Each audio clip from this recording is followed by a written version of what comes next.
أعوذ بالله من الشيطان الرجيم بسم الله الرحمن الرحيم واذكر في الكتاب مريم إذ انتبذت من أهلها مكانا شرقيا فاتخذت من دونهم حجابا فأرسلنا إليها روحنا فتمثل لها بشرا سويا قالت إني أعوذ بالرحمن منك إن كنت تقيا قال إنما أنا رسول ربك لأهب لك غلاما زكيا قالت أنى يكون لي غلام ولم يمسسني بشر ولم أك بغيا قال كذلك قال ربك هو علي حي ولنجعله آية للناس ورحمة منا وكان أمرا مقضيا صدق الله العظيم. Allah subhanahu wa ta'ala says, relate in the book the story of Mary when she withdrew from her family to a place in the east. She placed a screen to screen herself from them. Then we sent to her our angel, and he appeared before her as a man in all respects. She said, I seek refuge from thee to Allah, most gracious. Come not near me if thou dost fear Allah.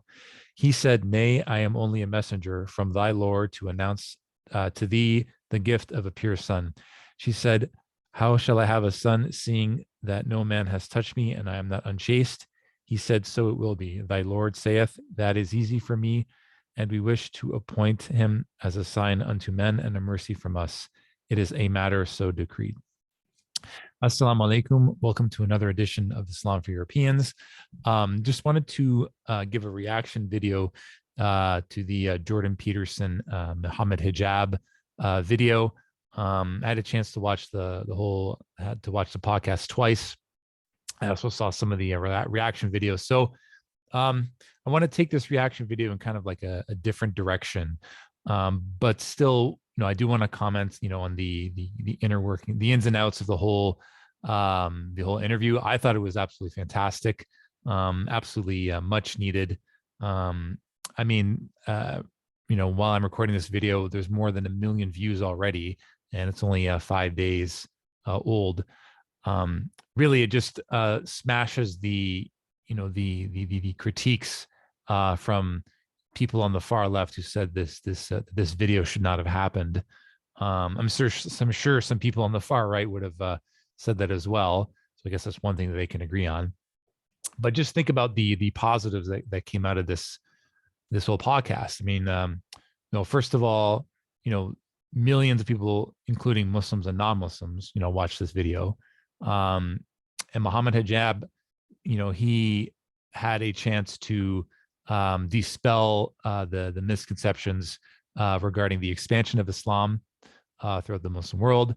A lot of these anachronistic, kind of arguments that the anti-Islam right makes many times, that Islam was all about violence. When in fact, like Mohammed said, that the Roman Empire and the Persian Empire were expanding at the same time. And this is just, this was, a realist world they were living in. There were no peace treaties. It was basically conquer or be conquered. And I think Jordan Peterson, at least to an extent, understood, the historical relativism of this era.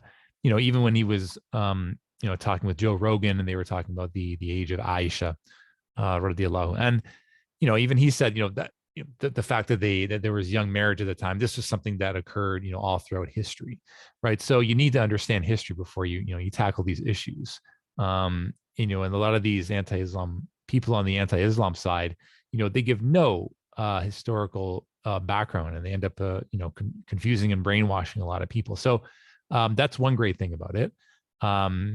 Just think about all the non-Muslims who, got their chance to hear the Quran for the first time. I thought it was absolutely amazing. Because me myself, like, the first time I actually heard the Quran in Arabic being recited was after I converted to Islam. Like, I didn't even get a chance to hear. And once I heard it, I was like, wow, this is like something from like another world.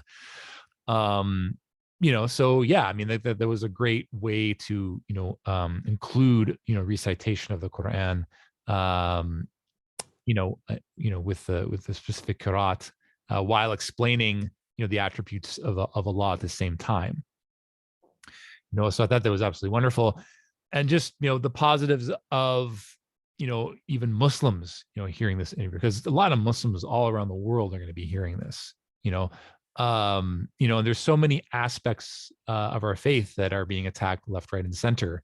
And even a lot of Muslims don't understand the counter arguments to those. And a lot of them, they really get their faith rattled, and a lot of them end up leaving Islam because they don't understand, for example, that, although the wars fought during the lifetime of the Prophet, peace be upon him, were defensive wars, right? And and the level of bloodshed was just, even at that time, was just so mutual, even after the death of the Prophet, that this is just,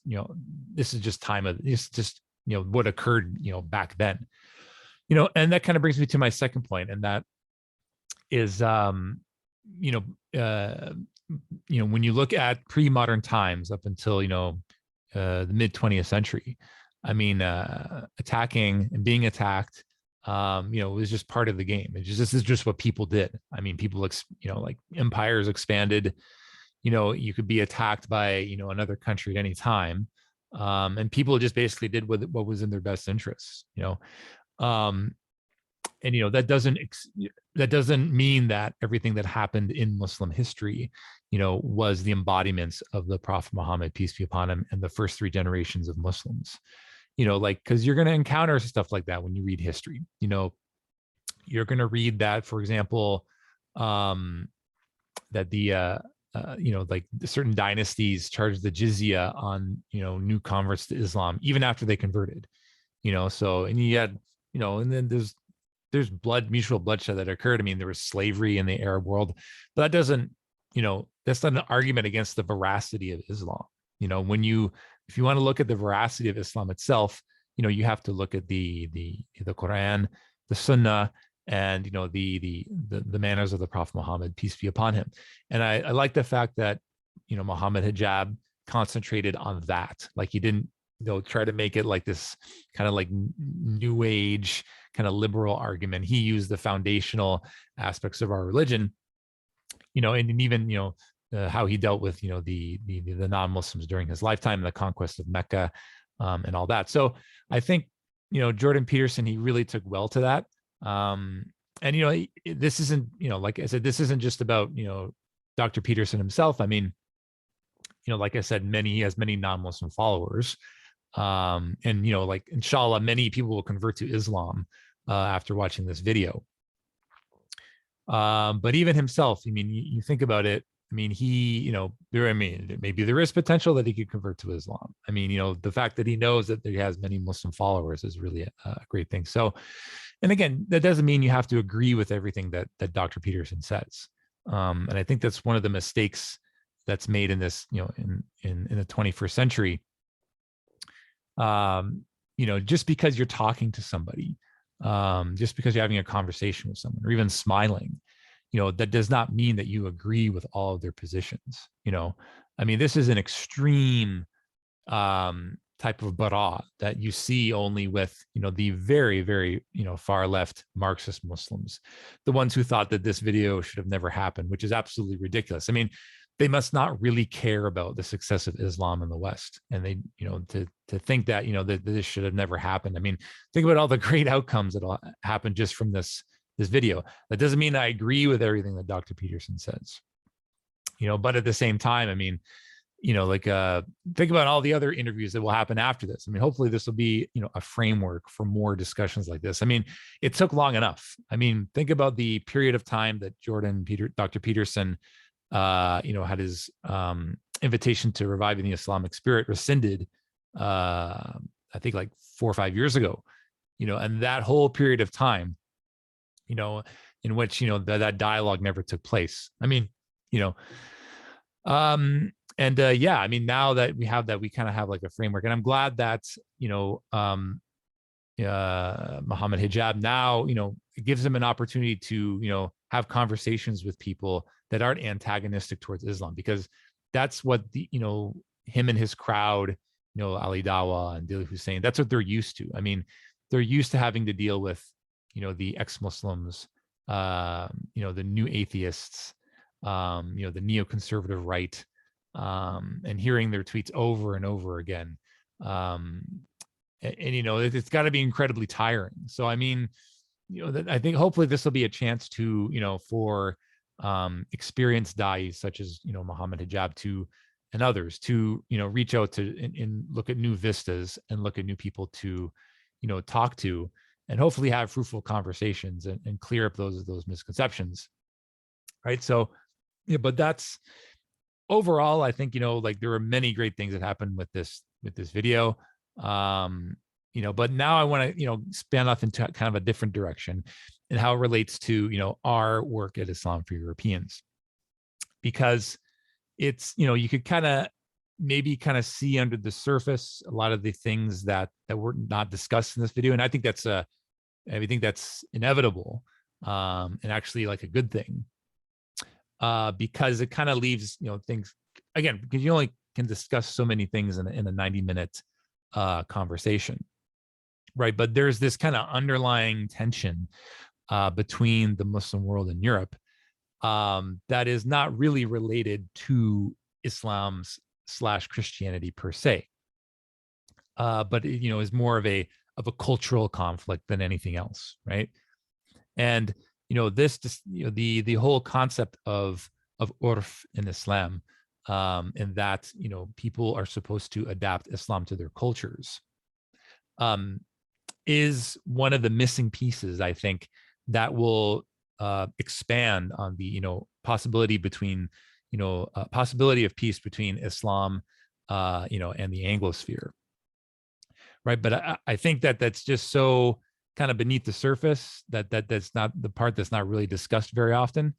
But I think the conversation needs to happen, right? So, and when you look at the kind of the dissident right, the right that's kind of like hidden, that's been that is not really discussed about in these circles, whether that's with Dr. Peterson himself, or the new atheists, or Douglas Murray, or with the mainstream da'is. Like that's an avenue that they really haven't explored yet, but it needs to be explored. I mean, they talked about a lot of things that a lot of the people in the dissident right still believe about Islam. And I think that, we can't get away from ourselves as we move forward without talking about these very important topics, because the things that, that Muhammad Hijab brought up, are things that people in the dissident right still believe, right? Even though, those people, they disagree fundamentally, with the anti-Islam, right? Like, Douglas Murray and Tommy Robinson, and they don't see it as a religious conflict per se, right? But it's still interrelated to them. It's still in their minds. They still think that these, these normative beliefs of Islam, are not technically part of their faith. So again, that's another reason why I enjoy this interview, because you can draw so many things about it and go back to it and say, look, these are things that historically happened. Like there's a lot of things that they got wrong in history. Let's tell you, our perspective of that history, because it's important to know the normative practices, even if people from the Muslim world are doing things that are completely against their faith. Right. So, there's many things that, that were kind of beyond the Overton window for this interview. For example, female FGM and forced marriages, and acid attacks and grooming gangs, and polygamy, and all these things that are just sort of like these these hot pokers that just enrage people about Islam, that weren't kind of discussed, and they're important to discuss, right? Like you don't want to make it seem as though like we're sweeping these things under the rug in any case. And but these are not going to be discussed in the first 90-minute video of this very important junction between I guess like centre-right modernists and the traditional Muslims. But I do think they're important to know. And Muhammad Hijab has addressed these already in other videos as well. So I hope that, there's an ability to, discuss these things in greater detail. So yeah, overall, that was my impression of the video. I think that moving forward, I think Dai is having other discussions that aren't debates, that aren't, back and forth, that aren't, shouting matches, with people from all sorts of political spectrums, to get their opinion on things. I mean, it's really much needed in this world, because right now, I mean, nobody's having any discussions. All it is just, angry debates on Twitter, and that's not going to solve any issues. So yeah. And then finally, I mean, thinking about, when we look at, the discourse, that occurred, that's, I'm glad that it happened, but it's not normally, this is sort of like the meeting of, like a one in a million meeting almost, kind of, right? Everything had to be perfectly right for this conversation to happen. Usually between non-Muslims and Muslims, especially in the West, there's no conversation at all. Right. So, to even open up that conversation, even in a public setting, could cause rift, and, like it could cause, an angry debate. Or, even if you have people who are non-Muslims who are curious about Islam and they want to talk to Muslims, a lot of Muslims get weirded out, and rightly so. They don't know what this person's about.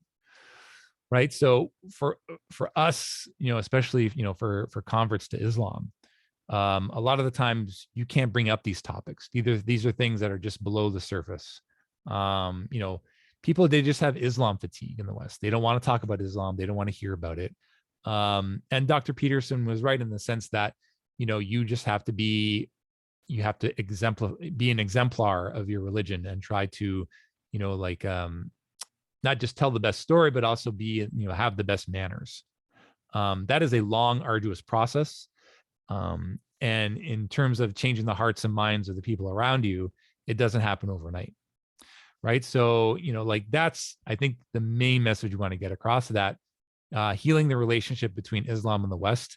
Having a discourse like this, a 90-minute video, is great. And it's a great starting point to start the discussion. But without, I guess, following the prophetic example, it's just going to fall flat. And that's something that, we all have to work on. First and foremost, myself, a lot of it, you have to work on yourself and be the best person, try to be the best person you can be, and show that, that Islam can change people's lives for the better. Right. So, that's pretty much about it. I mean, one more point that I would add is that, from the Dawah perspective, and this is, something that is not their fault, the mainstream professional da'is, in terms of, advancing Islam, when they look at, like, either people converting to Islam or getting back to it, a lot of these conversations focus on the, if you want to use Prochaska's, stages of transformational process model, pre-contemplation to contemplation, and then contemplation to action. Right. So a lot of it is Dr. Peterson going to take his shahada? I mean, that's the big question on many Muslims' minds. But there's a big reluctance to talk about, the stage of maintenance. Now that someone has taken their shahada, what happens? Right. Because just imagine if, Dr. Peterson, any large celebrity like this, actually, converted to Islam, like the social fallout that would occur, like the just huge storm, that this person is now changing their lives, is, that's a major thing. And I don't think Muslims have really explored, at least in the Da'if realm, the reason why a lot of converts end up leaving Islam after a couple of months, or they end up leaving the Muslim community, or they get completely burnt out. Right. So, when you convert to Islam, especially, I mean, as a white person, I know African Americans have a totally different experience, which is, like it's unjust. And, but the fact of the matter is, when you convert to Islam, you achieve this kind of de facto celebrity status, right? So you get put up on a pedestal. Everyone wants to shake your hand. Everyone wants to invite you to dinner. People want to tell you to do this, and avoid that. But being a celebrity can be very lonely, and it can be very isolating. And, you get put into the spotlight, and not everyone is designed to be able to handle that. And I think that's why you only see a small slice of converts actually make it. So, I mean, to explore, what, and then, think about, someone actually does convert to Islam and they're a celebrity. I mean, that with that is going to come all these, it's going to be magnified 1,000 times, right? So, I don't think we've really explored that.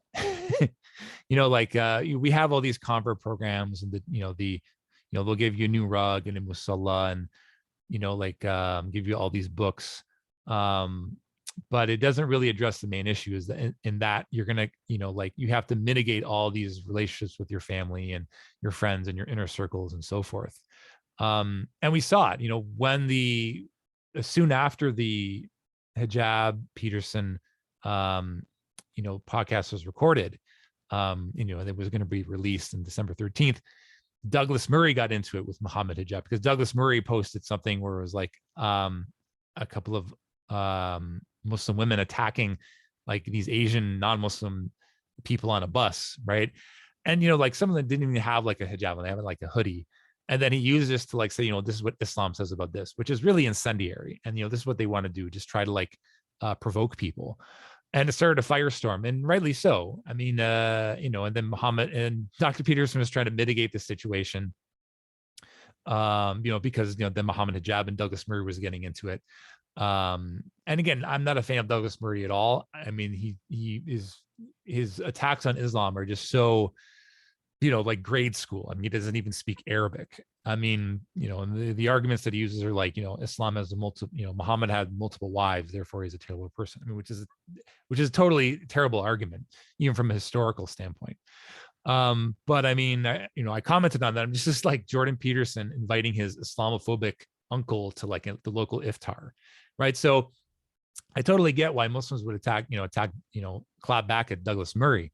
But I mean, that type of, iron shake approach, it may work, for, going against people who are anti-Islam in the public sphere. But if you're going to deal with, the Muslims in your non-Muslims in your inner circle after converting to Islam, that is a totally different paradigm. And that kind of attack approach is just simply not going to work. Unless, that's going you're going to get completely cut off. So, I mean, that's something that we have to deal with on like a daily basis. It's just a different paradigm, right? And I encourage, this is not a criticism, but I can understand why they didn't explore this. But I think more discussion needs to be had on the maintenance of converts and new Muslims, not from a perspective that we're centering our problems and trying to make it, front and center of, the painful things that are going on in the Muslim world. I mean, these are interrelated things that basically, if we were able to, ameliorate them, it would have benefits for the entire Muslim community, not just us, right? So think about, the fallout of what would happen if someone like Dr. Peterson actually converted to Islam. Would we be able to handle it? Would we have the resources necessary? Or would it just be complete burnout after like a couple of weeks? I mean, such a high profile individual, right? So, that's my time for today. Please leave your comments in the comment section. Thank you so much for supporting Islam for Europeans. We really do appreciate it. And I'm open to any discussion, even if you vehemently disagree with me. And I want to, inshallah, have more videos. I know I've been only producing, 2 videos per month. Thank you so much for listening. And may Allah bless you all and keep us all on the straight path. And may Allah protect the Muslims from harm. And may Allah guide us and our families to Islam, inshallah. Assalamu alaikum wa rahmatullahi wa barakatuh.